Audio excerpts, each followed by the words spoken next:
Welcome to Break Hard Orchard. It is a gorgeous day today. Some very pleasant weather we're having.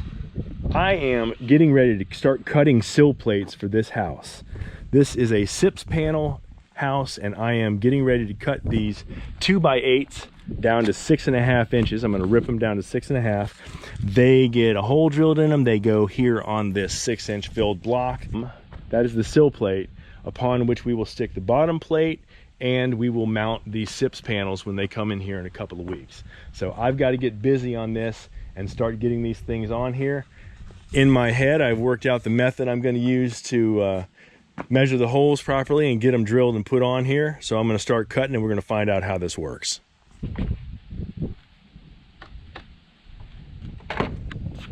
Got to turn on the generator first.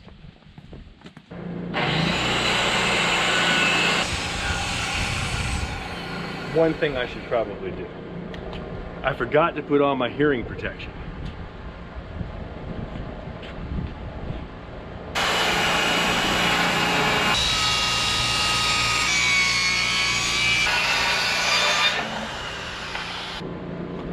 Well, it went pretty well.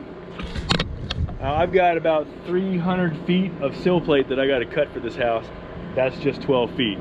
So I'm going to get busy on this and start cutting some of these other boards so I can get out here, start measuring them, drilling them, installing them.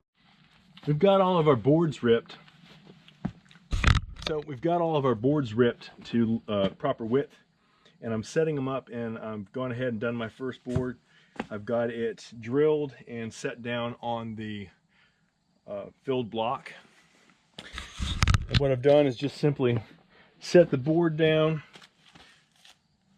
use a square to mark exactly where it's going to come to, and then measure with the square where it is, mark it, and drill on that spot. And do it with this one. This one's going to be a little more difficult because it's going to butt up to the wall, but that's fine.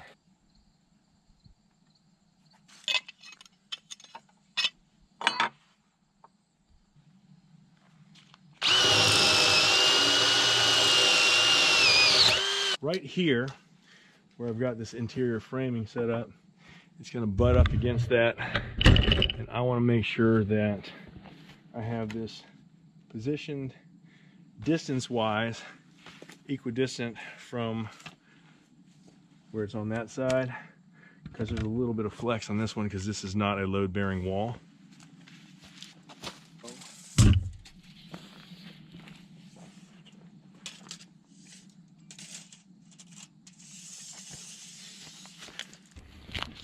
Butting it up against here, and I want to make sure I've got space here because I got to notch the back of this to fit it in snug against this, because it's going to take just a little notch.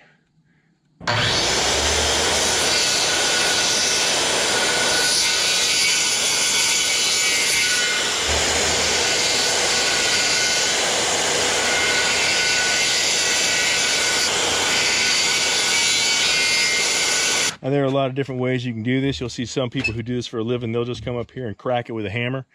I don't do this for a living, so I want to be a little more careful and just take my time.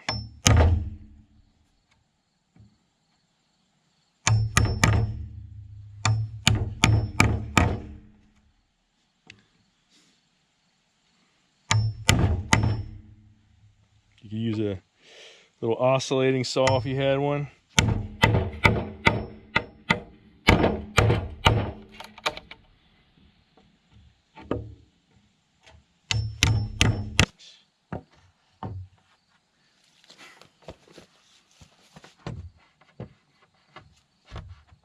Seconds. I'm not going to be setting these in here permanently. I still got to put the foam down. I'm just sizing them in.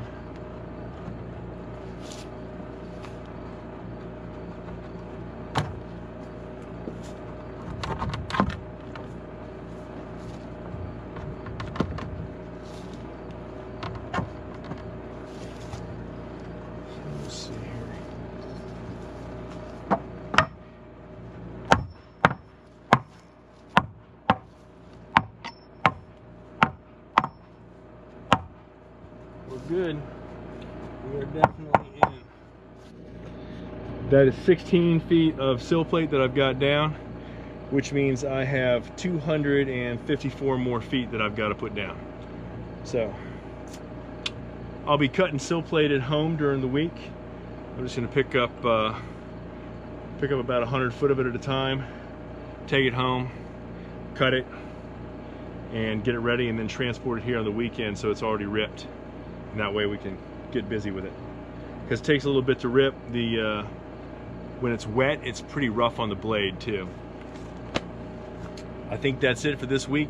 Sun's about to dip down behind the mountain, and I'm going to go home, get some rest, so I can do my regular job and come back here and hit it hard again next week. That's all I got. Hope you all come back and see us again. Don't forget to subscribe. I really appreciate all the recent subscribers that I've been getting and the increase in traffic. Keep coming out here and checking out what we're doing. We got good things going on at Break Hard Orchard. We'll see you then.